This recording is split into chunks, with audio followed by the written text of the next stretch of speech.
Terima kasih Anda masih menyaksikan Kompas Malam, Saudara. PDI Perjuangan menyebut Gibran Rakabuming Raka terlambat baru mengundurkan diri sebagai wali kota Solo sekarang, Saudara. Harusnya sudah dilakukan saat dicalonkan sebagai wakil presiden. Bersama ini mengajukan pengunduran diri sebagai wali kota Surakarta masa jabatan 2021-2026. Saya kira itu mundur yang terlambat karena harusnya etikanya Pak Gibran itu ya mundurnya waktu kemarin dicalonkan menjadi wakil presiden. Wakil Presiden terpilih Gibran Rakabuming Raka resmi mundur dari jabatannya sebagai wali kota Solo. Namun mundurnya Gibran dinilai terlambat oleh PDI Perjuangan. Menurut Ketua DPP PDIP Deddy Sitorus, Gibran terlambat mundur. Seharusnya ia mengundurkan diri sejak dicalonkan sebagai wakil presiden. Kenapa justru baru sekarang mundur? Pada saat waktunya hanya hitungan bulan gitu ya, kan Agustus September ya, kurang lebih 2,5 bulan gitu, hampir 3 bulan kurang lah.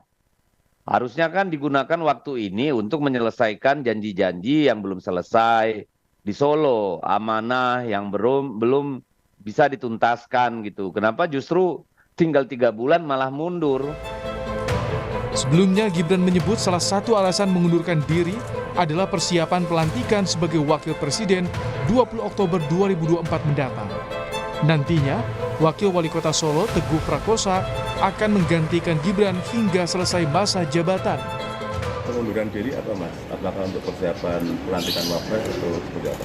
Ya, selain untuk persiapan pelantikan yang masih di tanggal 20 Oktober nanti, tentunya banyak hal yang harus kami persiapkan dari sekarang. Dan saya mohon doa. Gibran Rakabuming Raka telah membereskan sejumlah barang miliknya di kantor wali kota Solo pada Selasa kemarin. Saat jadi wakil presiden, Gibran mengaku memilih tinggal di rumah pribadi, sedangkan rumah dinas hanya ia gunakan untuk menerima tamu. Tim Liputan, Kompas TV. Saudara, 3 bulan jelang pelantikan sebagai wakil presiden terpilih, Gibran Rakabuming Raka ini mengundurkan diri dari jabatan sebagai wali kota Solo. Tanpa menunggu surat jawaban dari Mendagri, Gibran telah beres-beres dan bersiap pindah ke Jakarta. Pengunduran diri ini justru dinilai terlambat oleh PDIP. Harusnya mundur saat masih mencalonkan diri sebagai wakil presiden. Lalu benarkah tindakan dari Gibran ini terlalu buru-buru atau justru sudah terlambat, Saudara?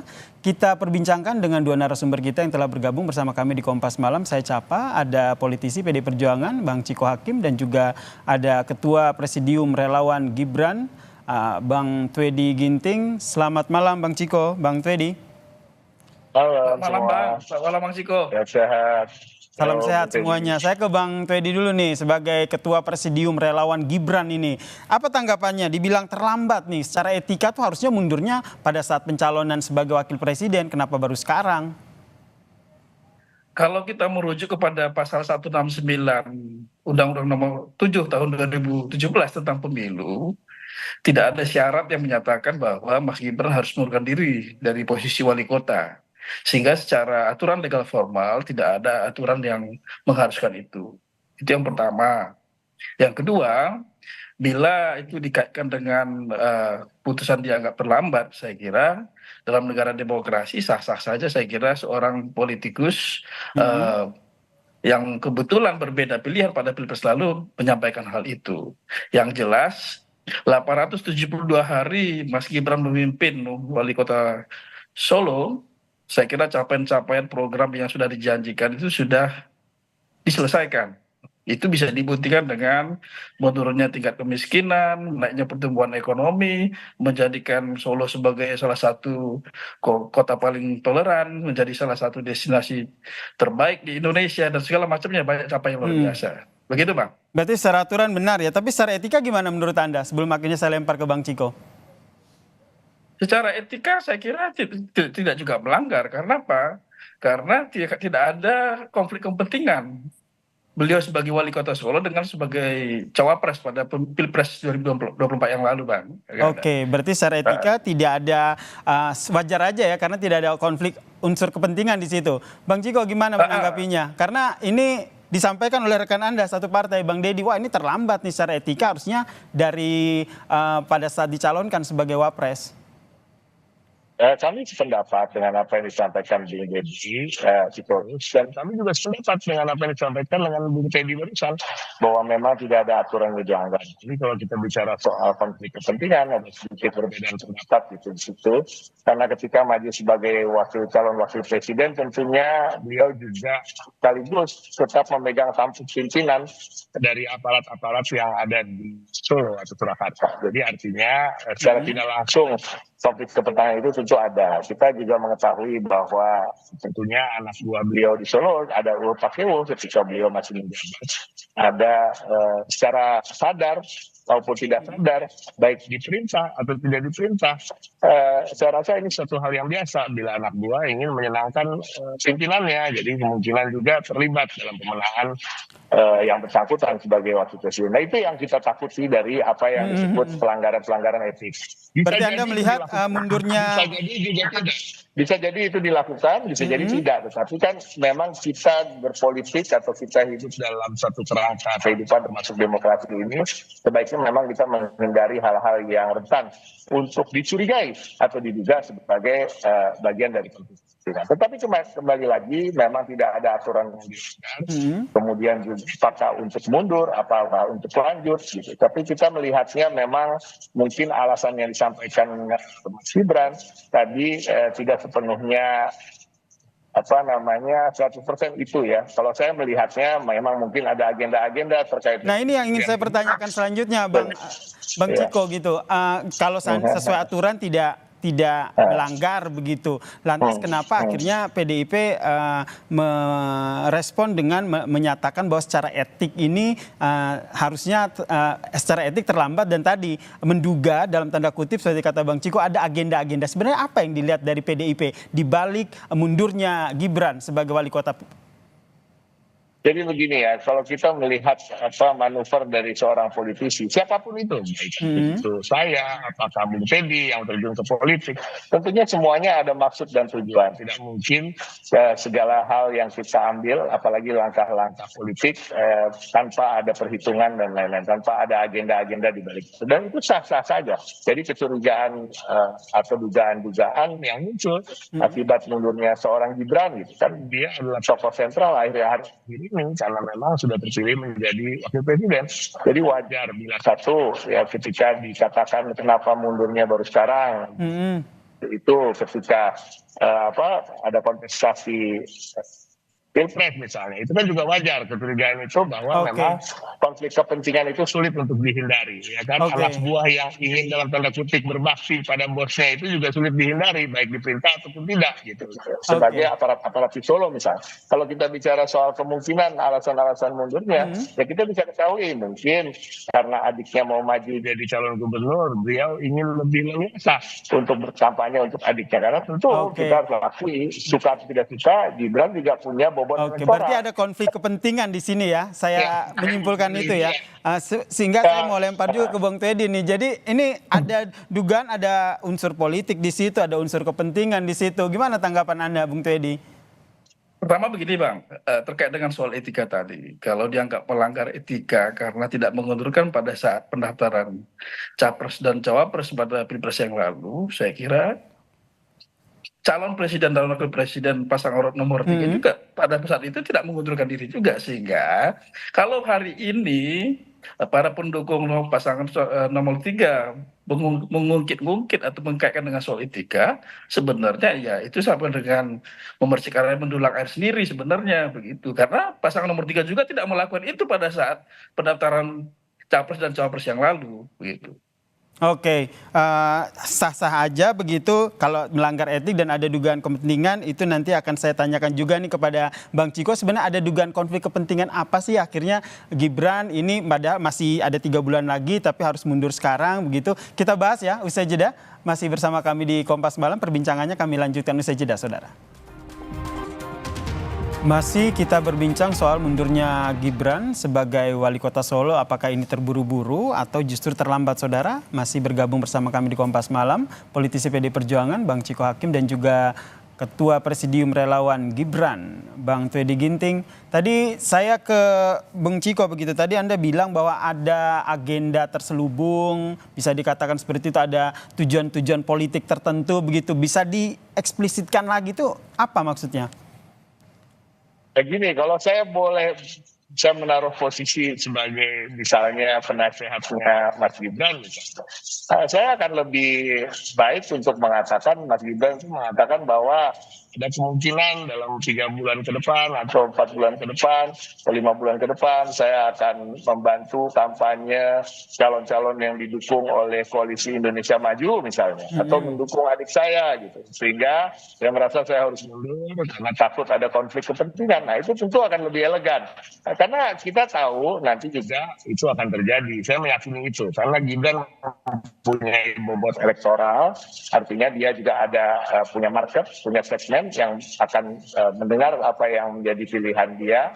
Dan ini saya rasa sebagai politisi sebenarnya wajar-wajar saja, bukan yang tabu, tetapi mungkin akan lebih baik kalau dibiasakan untuk lebih terbuka pada masyarakat. Tapi kembali lagi tadi saya ingin menyampaikan sedikit apa yang disampaikan oleh Mas Teddy, bahwa ada calon dari kami juga yang tidak mengundurkan diri seketika waktu itu. Memang betul, namun pada akhirnya tentu Pak Mahfud merasa jengah sendiri karena beliau masih menjabat di posisi penting dan akhirnya pun mengundurkan diri.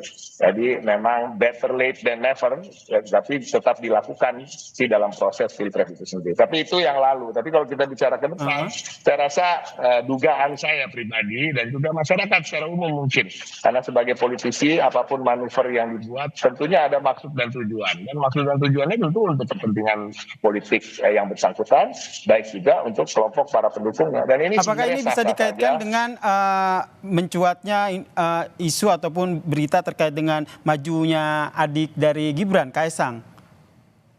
Bisa jadi, bisa jadi. Dan justru dengan mundurnya ini, kalau di switch ya ininya citranya. Kenapa mundur ya akan lebih baik bila Gibran mengatakan saya kemungkinan akan mendukung adik saya atau mendukung calon-calon yang didukung oleh Kim, sehingga lebih baik saya mundur daripada saya masih menjabat sebagai wali kota yang punya aparat, punya anak buah, nanti ada konflik kepentingan. Jadi sebenarnya ini suatu hal yang biasa, namun saya tetap merasa memang disampaikan oleh Ketua DPP PD Perjuangan di Sorus tadi memang ada benarnya juga. Oke, Bang Twedy nanggapinya seperti apa? Tidak hanya untuk persiapan dilantik menjadi wapres nih, ternyata ada tujuan politik di situ seperti yang dikatakan oleh Bung Ciko tadi. Saya kira terlalu sempit kalau kita berpikir begitu ya, karena kita sama-sama tahu bahwa membangun bangsa ini kan bukan hal yang mudah. Saya berkeyakinan bahwa keputusan Mas Gibran untuk mengundurkan diri pada tanggal 16 Juli yang lalu adalah keputusan yang tepat dalam rangka mempersiapkan melaksanakan tugas-tugas berat yang akan menanti. Oke, jadi murni itu ya Bang Twedy ya, tidak ada balutan ataupun tidak ada unsur-unsur politik ya? Kalau politik pasti ada politik, termasuk mempersiapkan diri dan mempersiapkan tim itu kan bagian dari langkah politik begitu. Tapi kalau sekedar urusan pilkada saya kira itu terlalu sempit ya. Apalagi kan kita sama-sama tahu di ruang politik itu kan sangat dinamis. Mungkin hari ini banyak yang mengisukan bahwa Mas Kaesang akan maju sebagai calon kepala daerah.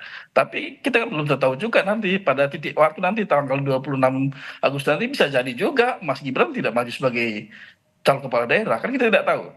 Makanya kalau kesimpulan tadi digiris oleh Bang Ciko begitu, saya kira terlalu dini untuk kita menarik kesimpulannya ke arah sana. Begitu. Terlalu dini, tapi ada kemungkinan ke sana nggak? Karena ini namanya juga politik dinamis, atau jangan-jangan nanti relawan Gibran ini berubah namanya menjadi relawan Kaesang untuk Jawa Tengah? Kalau orang menarik-narik dan mencocok-cocokkan bisa aja Bang. Gitu. Kita terlalu jauh begitu. Tapi ada kemungkinan itu, Bung Twedy? Perihal keterlibatan relawan Mas Gibran dalam pilkada ini dibahas beberapa waktu yang lalu pada saat pertemuan di Semarang. Pada prinsipnya semua relawan Mas Gibran ini satu komando menunggu perintah dari Mas Gibran. apa perintahnya begitu. Oke, menunggu perintah dari Gibran. Wah, ini bisa dikaitkan dengan implikasi kedepannya seperti apa sih, Bung Ciko, yang dilihat oleh PDIP jelang ini kan tidak bisa dipungkiri, ini pasti ada kaitannya, bisa tentu ada berkaitannya begitu dengan pilkada. Kami tetap merasa itu, dan itu juga sah-sah saja seperti saya sampaikan tadi, sebagai politisi tentunya manuver-manuver atau gerakan-gerakan politik yang akan menguntungkan posisi saudara Gibran misalnya atau yang bersangkutan sebagai wakil presiden akan lebih baik kalau mempunyai gubernur-gubernur yang dimenangkan oleh yang bersangkutan, ya kan?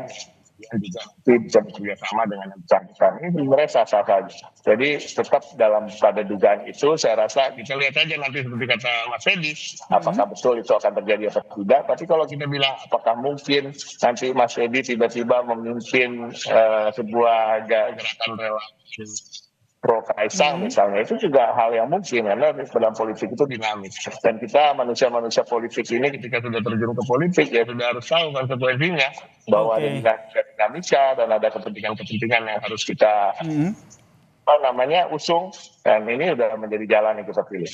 Jadi apapun kemungkinan langkah-langkah politik ke depannya itu tentu sudah diantisipasi oleh PDIP ya.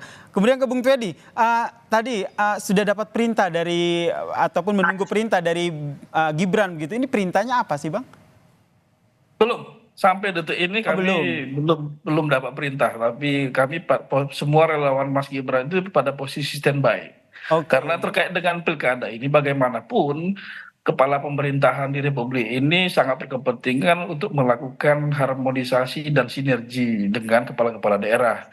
Apalagi di dalam sistem kita yang menganut kepala-kepala daerah ini dipilih sendiri oleh rakyat. Gitu. Dalam rangka melancarkan agenda pembangunan, saya kira setiap kepala negara dan kepala pemerintahnya di Republik ini sangat berkepentingan dengan kepala daerah itu bisa melakukan sinergi begitu. Standby yang dimaksud ini standby untuk memenangkan pilkada? Kaisang Jateng begitu? Saya kira kita tidak bicara pada hanya satu provinsi saja, satu kota kabupaten saja, tapi seluruh Indonesia. Karena kan sebaran dari relawan Mas Gibran itu kan menyebar di seluruh Indonesia, begitu Bang. Jadi Bung Ciko melihatnya seperti apa nih kesiapan dari relawan Gibran yang tinggal menunggu perintah begitu. Di sisi lain memang kita lihat Gibran juga tengah mempersiapkan diri untuk dilantik menjadi wakil presiden. Seberapa pengaruhnya sosok Gibran ini untuk pilkada? Tentunya ada pengaruh. Seperti saya sampaikan tadi, kan memang Gibran ada yang memilih ketika pemilihan Pilpres kemarin. Jadi artinya memang beliau punya pengaruh dan ada kemungkinan untuk ke arah sana. Tadi dikonfirmasi juga oleh Mas Edi, yang kita bahwa memang kepala pemerintahan tentu punya kepentingan apabila gubernur-gubernurnya juga adalah tegak lurus. Apalagi sebenarnya itu kan diatur dalam undang-undang, siapapun yang menang pilkada, baik itu yang didukung sosok A atau sosok B, tidak harus, walaupun yang didukung itu kalah kemudian yang menang sosok C misalnya, itu kan juga tidak berarti bahwa seorang gubernur lalu harus akan pasti melawan apa yang menjadi dari pemerintah pusat, karena ada undang-undang yang mengatur terkait itu sebagai kepanjangan Pak. Saya rasa ini semua masih dalam tataran dugaan-dugaan dari kami. Betul, masih tataran masih menduga-duga begitu ya, masih menduga di balik dugaan ini ya kita pikir 98% lah benar ya nanti ke depannya. Tetapi kemudian lagi PDI Perjuangan tidak mau terlalu direpotkan dengan pihak lain. Kami sedang fokus untuk bisa mengerucutkan nama-nama calon-calon terbaik yang akan memimpin terlebih ini daerah. Pertemuan antara Kaisang dan Mbak Puan juga belum terrealisasi ya. Nanti kita nantikan seperti apa. Balik lagi ini masih duga-dugaan bagaimana langkah politik yang diambil ke depan. Gibran pasca mundur dari wali kota, apakah murni mempersiapkan diri untuk menjadi wakil presiden atau ada langkah-langkah politik yang diambil oleh